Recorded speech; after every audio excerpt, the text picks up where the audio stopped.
L'administration de Donald Trump a accidentellement révélé ses plans concernant la Russie et l'Ukraine pour cet automne. Nous avons ici des nouvelles directement de Washington, qui punit la grosse magouille politique. Le directeur du FBI, Kash Patel, chef du principal service de renseignement des États-Unis, l'homme chargé d'attraper les espions russes, s'apprête à effectuer une visite officielle en Russie. Et c'est là que ça devient vraiment grave. Patel se rendra à Moscou depuis Saint-Pétersbourg, où il sera accueilli, imaginez un peu, par le FSB, c'est-à-dire l'héritier direct du KGB. C'est en fait la première visite d'un directeur en exercice du FBI en Russie depuis 13 ans. Autrement dit, depuis le début de l'agression russe contre l'Ukraine en 2014, cela ne s'était jamais produit. Et cette visite a lieu précisément au moment où le Congrès américain exige de nouvelles sanctions sévères contre le Kremlin pour la guerre contre l'Ukraine. Alors qu'il demande plus d'aide pour l'Ukraine et insiste sur la pression à exercer sur Poutine. Mais ce n'est que le début. Il s'est avéré que l'année dernière, les Russes avaient déjà versé de l'argent directement à Kash Patel. En 2025, le Washington Post a appris que Patel avait reçu 25 000 $ de la société Global Three Pictures, dirigée par le réalisateur Igor Lopatenko, qui est lié au compère de Vladimir Poutine, Viktor Medvedchuk. L'argent a été officiellement versé pour la participation à un documentaire sur l'enquête Rossiagate, où Patel et d'autres partisans de Donald Trump étaient présentés comme des victimes d'un complot politique des démocrates.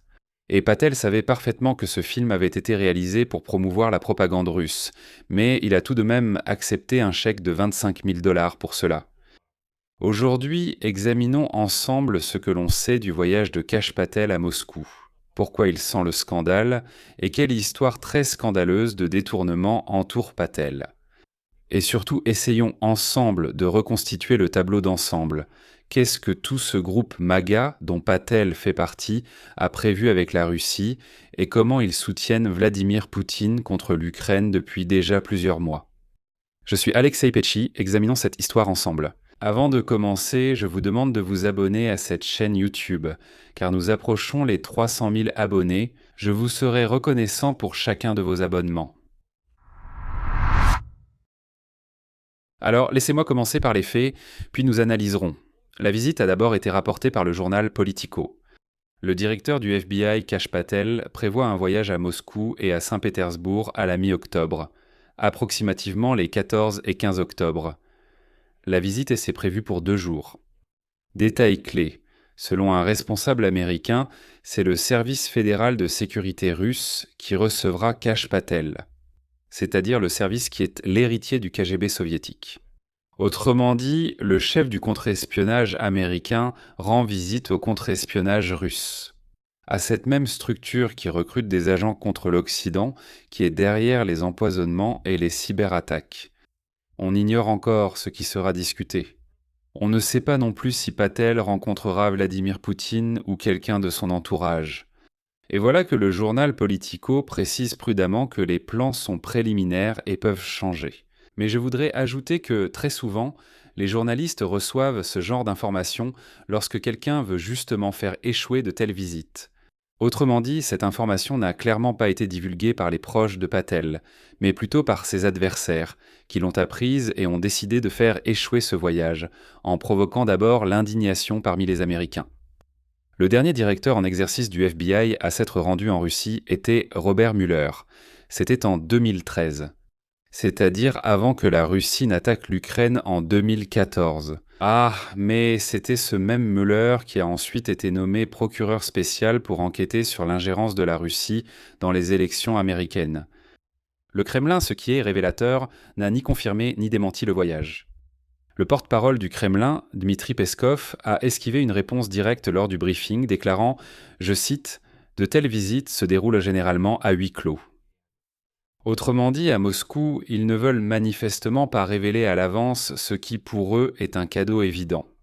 Mais il est également possible qu'immédiatement après les élections à la Douma d'État en Russie, en septembre, Vladimir Poutine menace réellement le monde entier par la mobilisation de centaines de milliers de Russes et l'ouverture d'un second front de guerre.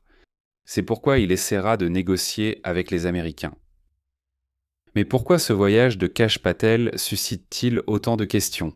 Et ici, tout dépend du contexte et de la personnalité même de Kash Patel.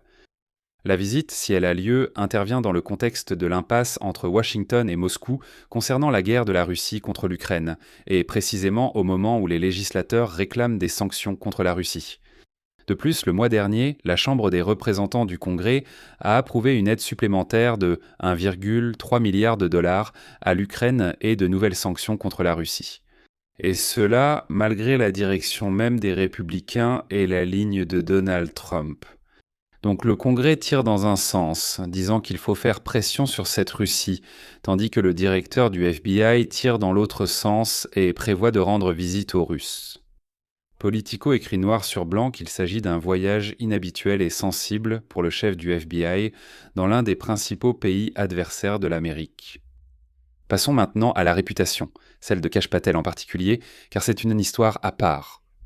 Les médias américains se régalent actuellement de cette histoire, et son voyage attire une attention particulière dans le contexte de l'enquête sur ses dépenses. Patel s'est déjà fait connaître pour ses déplacements officiels scandaleux aux frais de l'État. Eh bien, par exemple, son voyage aux Jeux Olympiques de Milan aux frais des contribuables, où, selon le New York Times, il avait beaucoup de temps libre pour se détendre et recevoir des invités. L'avion d'État a été utilisé de telle manière que la frontière entre le travail et les loisirs s'est tout simplement estompée. Autrement dit, cet homme est déjà soupçonné de voyager à travers le monde aux frais du budget pour son propre plaisir. Mais il est possible que Patel ait de l'argent, et c'est pourquoi il ne s'en fait pas du tout. Et là, il y a des soupçons qu'il pourrait recevoir de l'argent de la part des Russes. Enfin, ce n'est pas exactement ça. Il a déjà été prouvé que Kash Patel a bel et bien reçu de l'argent de la part des Russes. Le Washington Post a découvert qu'en 2025 déjà, Kash Patel avait reçu 25 000 $ de la société Global Three Pictures. Cette société est dirigée par le réalisateur Igor Lopotenok. C'est une personne liée à Viktor Medvedchuk, le compère de Vladimir Poutine, et principal homme politique pro-russe d'Ukraine. Autrement dit, l'argent est parvenu à Patel par une chaîne qui mène directement à l'entourage proche de Vladimir Poutine. Alors pourquoi a-t-il été payé? Donc c'était pour sa participation à un documentaire sur la soi-disant enquête Russiagate. Il s'agit de l'affaire concernant l'ingérence de la Russie dans les élections américaines. Dans ce film, Kash Patel et d'autres partisans de Trump étaient présentés comme des victimes d'un complot politique. Autrement dit, une structure liée au Kremlin a payé le futur directeur du FBI pour apparaître dans un film de propagande qui blanchit Donald Trump et discrédite le sujet même de l'ingérence russe. Au même moment, le Washington Post indique, je cite, que le réalisateur Lopotenok s'était déjà occupé de projets pro-russes auparavant et que le financement lui était assuré par un fonds créé personnellement par Vladimir Poutine pour promouvoir les récits du Kremlin en Occident. Autrement dit, il s'agit d'argent provenant de la machine de guerre informationnelle de Poutine contre l'Occident et contre nous tous. Relier tout cela en une chaîne unique. Un homme qui, officiellement, a reçu 25 000 $ par le biais d'une chaîne provenant d'une structure liée à un proche de Vladimir Poutine pour avoir joué dans un film qui blanchit l'ingérence russe. Dirige maintenant le FBI et se rend en visite au FSB. Dans ce contexte, la question est, ne l'aurait-on pas acheté par hasard? Il a déjà accepté de l'argent de personnes liées au Kremlin, c'est un fait avéré. Autrement dit, il a pris de l'argent de personnes liées au Kremlin, c'est un fait prouvé. La seule question est de savoir ce que son voyage à Moscou va entraîner. Voici ce qu'il faut comprendre sur la personnalité de Patel. Je rappelle que la semaine dernière, cette personne se tenait à côté de Trump devant tout le pays. Trump accusait le FBI de dissimuler un complot lors des élections de 2020 et exigeait des poursuites pénales contre ses propres agents de renseignement. Autrement dit, Patel n'est pas indépendant. Le chef indépendant du service de renseignement, c'est en réalité un loyaliste de Trump qui purge le FBI pour la Maison-Blanche. Et maintenant, il se rend au FSB. La question est, pourquoi? La question... Mais il faut se rappeler que le voyage de Kash Patel n'est pas un épisode isolé. C'est une partie d'une grande histoire. Si la visite est confirmée, elle s'inscrira dans toute une série de contacts de haut niveau entre le Kremlin et l'équipe de Donald Trump, visant à améliorer les relations et à négocier la fin de la guerre, à des conditions qui ne promettent rien de bon aux Ukrainiens. Et tout ce mouvement MAGA, ce mouvement Make America Great Again autour de Donald Trump, suit depuis des années la même ligne concernant l'Ukraine. Passons en revue les personnages ici, pour que l'on voit bien le système, et pour que ce soit clair que Kash Patel n'est pas seul. Marjorie Taylor Greene, c'est l'une des principales voix de ce camp. Pendant des années, elle a bloqué l'aide à l'Ukraine et qualifié notre défense de guerre par procuration. Et l'année dernière, elle en est arrivée au point de donner une interview au propagandiste d'État russe, Evgeny Popov. Evgeny Popov, pour la télévision d'État russe. C'est vraiment tomber si bas que de communiquer directement avec un Russe.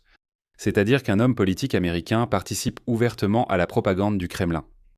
À l'époque, elle a diffusé des mensonges sur les manifestations ukrainiennes. Par exemple, l'année dernière, lorsque les Ukrainiens sont descendus dans la rue pour protester contre l'affaiblissement des organes anticorruption, le NABU et le SAP. Marjorie Taylor Greene criait au monde entier que les gens ne protestaient point et pas contre le NABU. Mais, comme elle l'affirmait, imaginez, elle racontait n'importe quoi aux Américains. Que les Ukrainiens protestaient contre Zelensky à cause de son refus de faire la paix avec la Russie. Alors que c'était un mensonge pur et simple. Les gens manifestaient pour le NABU et le SAP. Les médias russes diffusaient évidemment tous ces mensonges. Je ne serais donc pas surpris si Marjorie Taylor Greene avait elle aussi reçu de l'argent.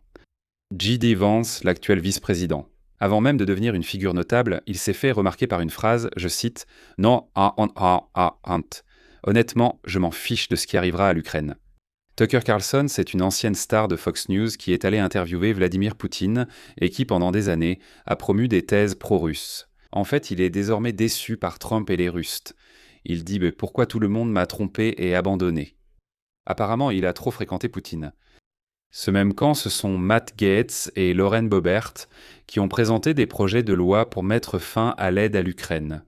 En général, ils ont tous un point commun. Sous le slogan « L'Amérique d'abord », ils promeuvent en réalité la ligne « La Russie d'abord ». Cesser l'aide à l'Ukraine, lever les sanctions ou ne pas en imposer de nouvelles, forcer l'Ukraine à accepter la paix aux conditions du Kremlin, etc. Ainsi, la visite du directeur du FBI au FSB de Russie s'inscrit dans cette même logique, une normalisation des relations avec l'agresseur. Au moment crucial, il faudrait lui mettre la pression. D'un autre côté, je voudrais vous montrer un contraste intéressant. Alors que cette aile MAGA aux États-Unis tend la main vers Moscou et y envoie même le directeur du FBI, les véritables partenaires de longue date de la Russie, s'écartent discrètement. La Chine, selon la presse occidentale, prend de plus en plus ses distances et envisage déjà des scénarios pour l'après Vladimir Poutine. J'ai fait une émission sur ce sujet sur cette chaîne YouTube, allez la voir. Le Kazakhstan, l'Azerbaïdjan et l'Arménie. Ce sont des pays post-soviétiques que Moscou avait l'habitude de considérer comme son arrière-cour, mais eux aussi commencent peu à peu à échapper à son influence. Le contraste est, je dirais, presque moqueur. Ceux qui étaient aux côtés de Vladimir Poutine depuis des décennies se détournent de lui. Une partie de l'establishment américain, au contraire, semble attirée par lui pour une raison inconnue. Autrement dit, même les alliés voient que la Russie est un atout toxique et affaibli dont il vaut mieux s'éloigner. C'est comme quand tu vois quelque chose se passer sur le marché, les actions chutent, il vaut mieux s'en débarrasser. Il suffit de les vendre, de préserver ses actifs, de vendre et d'oublier cette histoire. Même les alliés comprennent que Poutine est un atout dont il vaut mieux se débarrasser et s'éloigner. Et les politiques MAGA en Amérique ainsi que leur directeur loyal du FBI Kash Patel, à ce moment précis, vont pour une raison quelconque établir des relations avec Moscou. Eh bien, à quelqu'un à Washington. On veut vraiment se lier d'amitié avec un navire qui coule. Reste à savoir qui et pourquoi. En résumé, le directeur du FBI Kash Patel, un homme loyal à Trump avec une réputation entachée par des scandales de dépenses, s'apprête à rendre visite au FSB russe, une première en 13 ans pour le chef du contre-espionnage américain. L'ordre du jour est classé secret. Le Kremlin garde un silence lourd de sens, et tout cela se passe en plein affrontement de sanctions à cause de la guerre contre l'Ukraine. La visite elle-même est tellement anormale et le contexte de la visite tellement trouble que les questions à Kash Patel sont tout à fait légitimes. Et surtout, ce n'est pas un cas isolé. Cela fait partie d'une grande tendance du mouvement MAGA, qui depuis des années soutient Vladimir Poutine contre l'Ukraine. De Marjorie Taylor Greene, qui apparaît dans la propagande russe, jusqu'aux tentatives de nous couper toute aide. Alors que les véritables alliés fuient la Russie de Poutine qui coule, une partie de l'équipe de Trump, pour une raison quelconque, rame dans la direction opposée, vers elle. Il faudra donc suivre de très près le voyage de Patel, s'il a lieu. J'espère vraiment que la presse américaine, les journalistes, vont faire tellement de bruit autour de cette histoire qu'il annulera tout simplement ce voyage. Je mets des points de suspension. Donnez votre avis et vos conclusions en commentaire sous cette vidéo et abonnez-vous à la chaîne. Et si vous souhaitez soutenir le travail de cette chaîne YouTube, je vous en serai reconnaissant. Nous travaillons de manière indépendante. Nous n'avons aucun sponsor. Donc si vous souhaitez faire un don pour soutenir cette chaîne, tous les liens et informations sont dans la description de cette vidéo. N'hésitez pas. C'est tout pour aujourd'hui. Prenez soin de vous. Au revoir.